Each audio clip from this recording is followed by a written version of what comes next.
Okay, so the biological catalyst is basically the enzymes. By enzyme, catalyst.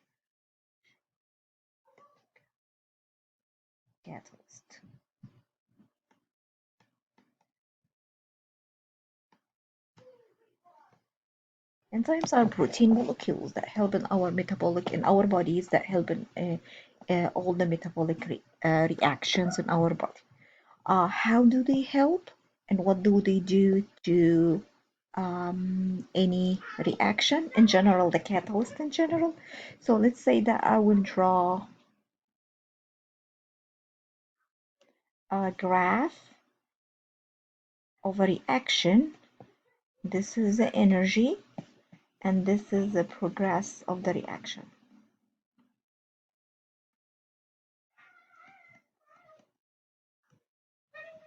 And the reaction that we have is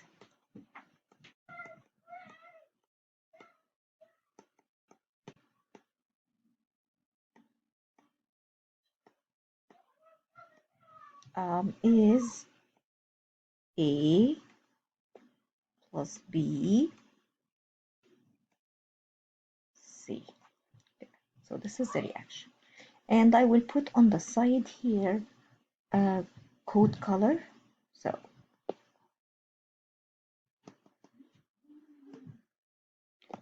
the code color is for the orange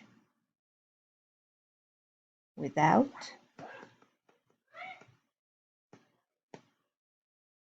blue with. Without what and with what? With catalyst. So whenever we will do the same reaction, A plus B will form a C, and we will do it another time, A plus B, but with a catalyst, and it will give us the C, but we will check.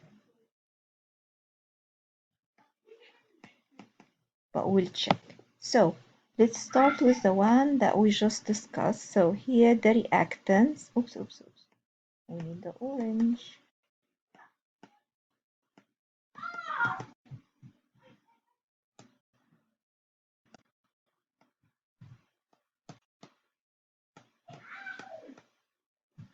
Oops. Oops. So the first one is the one without the catalyst. Again, here is our color code. Let's move this around here.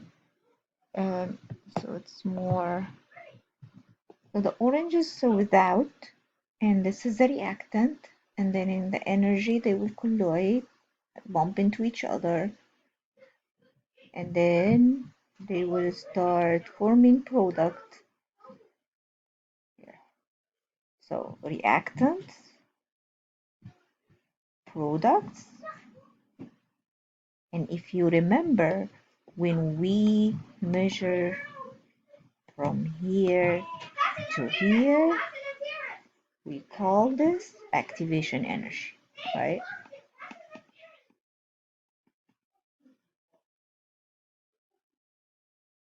Correct? Let's draw the blue one, the one that will have the catalyst, and see what will happen.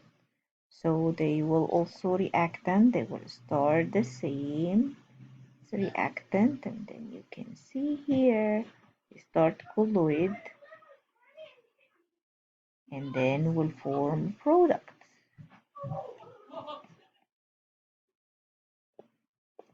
So as you can see here, this is from here to here is the activation energy of the second reaction. So this is number 2 and this is number 1. Okay, so you can see that this activation energy, the orange activation energy, is bigger than the blue activation energy, which means, and again, the blue one is where we use the catalyst, the enzyme or any chemical catalyst. So it means that the main function of the enzymes or the catalyst is to reduce the activation energy. By reducing the activation energy, the reaction will happen faster and the product will form faster. So the rate of the reaction will be faster. And the catalyst usually just helping the reaction. They don't get involved in the reaction and they don't finish from the reaction. They just basically help the molecules to get together faster. That's all what they do. Um, we can see here, as you can see, the green here is the one that doesn't have a catalyst, and the pink here, the one that has the catalyst. Um, so increasing the catalyst will lower the energy of activation and will increase the rate of the reaction. So let's see. Indicate the effect of each factor listed on the rate of the reaction as increase, decrease, or no change. So this is the reaction that we have, and we need to say if we raise the temperature, the rate of the reaction increase or decrease? It will of course decrease. Removing oxygen. What do you think if you remove oxygen? If you remove few molecules or the molecules, one reactant from the reaction, it will of course decrease. The rate of the reaction will decrease. If you add catalyst, what will happen? It will increase. If you lower the temperature, the rate of the reaction will decrease. The equilibrium. The equilibrium is another topic that we need to talk about. And I told you in the first video that if this is a reaction and if the reactants go form colloid and form products, we call this the forward reaction. Sometimes this product is not stable enough, so they actually broke down again into their main component in a decomposition reaction, and we call this reverse reaction. So we have two directions of any reaction, forward and reverse. And reversible reaction is this kind of reaction when the product is not stable and can go from product to reactants again. At equilibrium, those two reactions, the forward and reverse reaction, are actually, both of them are actually equal. When they are equal, then you have an equilibrium state. So here, write the forward and the reverse reaction of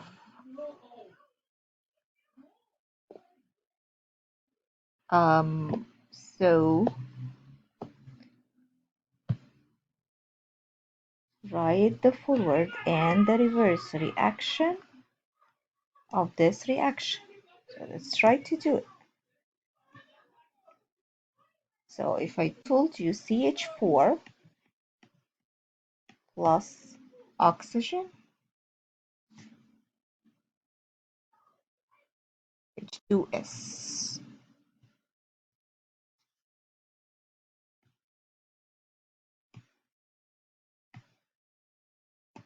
CH4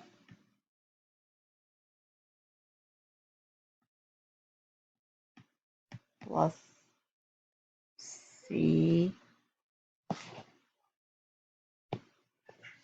CH2. So if we here H2S, then, and we need to figure out which one is the forward and which one is the reverse reaction. So the forward reaction will be the one that form those. So the one that goes this way is the forward reaction, and the one that goes that way will be the reverse reaction. So the one that goes this way will be the forward, and the one that will go this way will be the reverse reaction.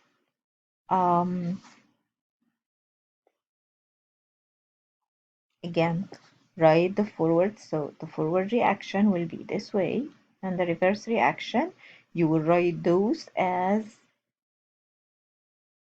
reactants, and the reactants as product.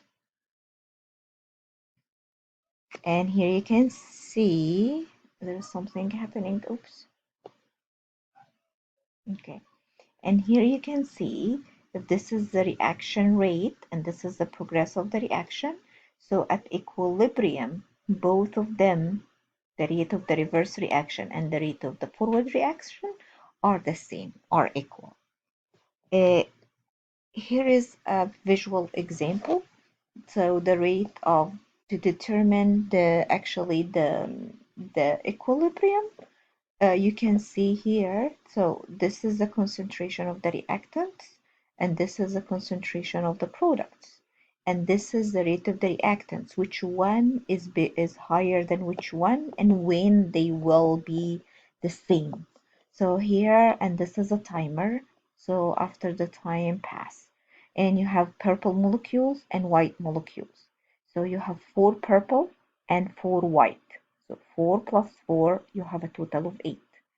Here, after a minute, what you have here is 1, 2, 3, 3, and 3. 3 purple molecule and 3 white molecules, and you have 2 new ones, purple and white. This is a product. Purple and white is a product. After 2 minutes, you have 1, 2 purple molecule, 2 white molecules, and 1, 2, 3, 4 molecules products. And here you can have, after 3 minutes, you can see that you have 1 purple, 1 white, and 6 products. And then after 8 minutes, you have 1 white, 1 purple, and 6 products. And you can see here that this is the equilibrium. Both of them are the same, 2 molecule and 6 molecule, 2 molecule and 6 molecule. At equilibrium, both of them are the same.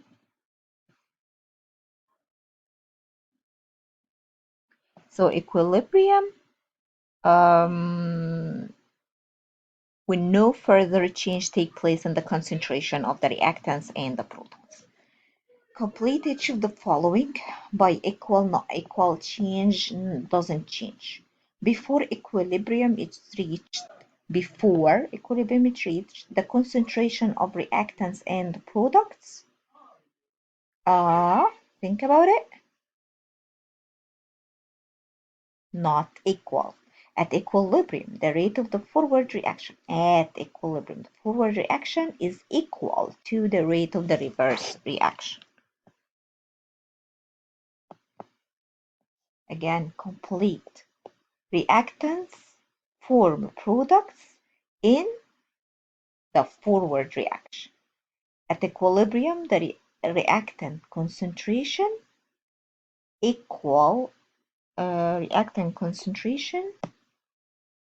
changes. Products from reactants in the reaction, reverse reaction. Products form reactants in the reverse reaction. The equilibrium constant. So, because we're talking about equilibrium, so we need to learn about the equilibrium constant and to calculate it and include it in some of the problems so we can actually figure out the concentrations, the equilibrium, and when does it happen, and all of this. So the equilibrium constant will be in a separate video, the next one. Okay, thank you.